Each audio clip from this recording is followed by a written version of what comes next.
Joining me now to discuss all of this is Dr. Zuhdi Jasser, the founder and president of the American Islamic Forum for Democracy and host of the Blaze Radio podcast, Reform This.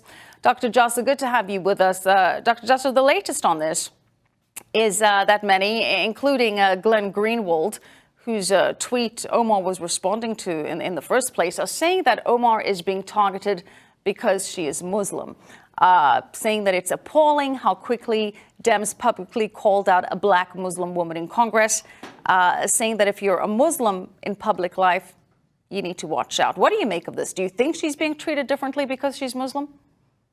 Absolutely not. In fact, I think when you talk about bigotry of low expectations, they are lowering the bar beneath. Imagine anyone else in Congress saying the things she's saying.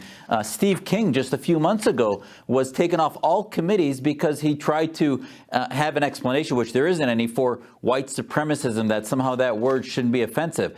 The Congress uniformly repudiated that, took him off committees, and acted appropriately in censoring him. So now you have a Congresswoman who somehow was elected and has come on the platform of Islamism, which is a worldview that looks at her whole faith as a collective, and she looks at other faiths similarly collectively. So her apology, as you point out, was a non-apology because she can't get past the baggage of the fact that she sees the entire Jewish community as one. She sees the entire state of Israel as evil rather than the secular liberal democracy that it is, and is pushing the conspiracy theories that come from the Islamists that conditioned her. So unfortunately, it's amazing that somebody could make Keith Ellison, who she replaced, by the way, appear to be moderate. And the reason is Keith Ellison was skilled in dissimulation. She's unhinged. She's really not doing any more dissimulation. She's simply presenting the trope of anti-Semitism that comes from the Islamist media, be it Qatar, Turkey,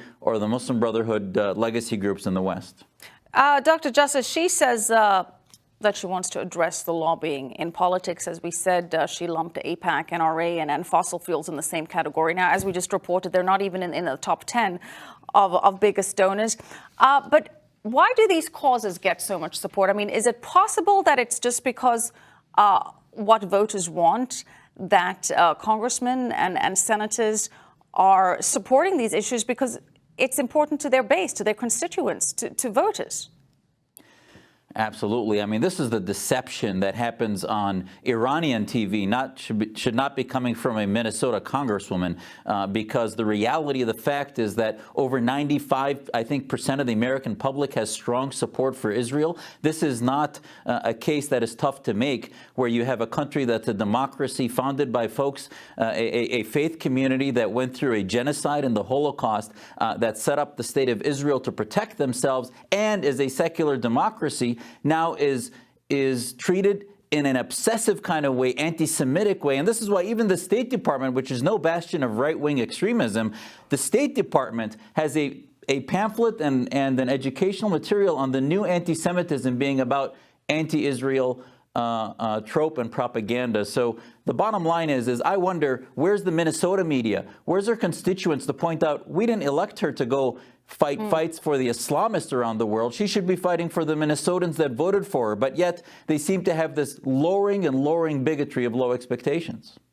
Yeah, I wonder if Omar could actually name a member of Congress that voted for Israel because of campaign donations that, otherwise would not have supported that case. Hopefully she will actually be able to substantiate her message by actually citing an example. Unlikely, but that would be interesting. She is on the House Foreign Affairs Committee, which oversees U.S. foreign policy and U.S. aid. Is that a concern? Do you think that there should be calls for her to be removed from that?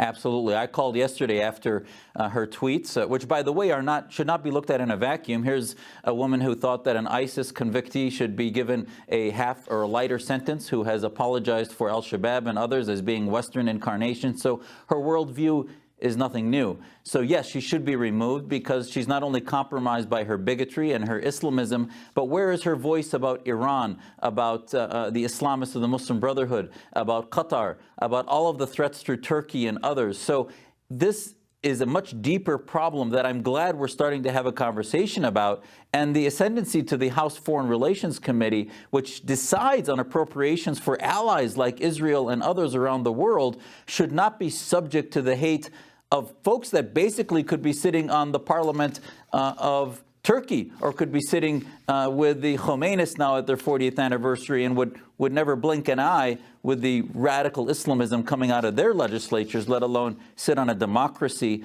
and talk about real issues related to supporting the only democracy in the Middle East, which is Israel.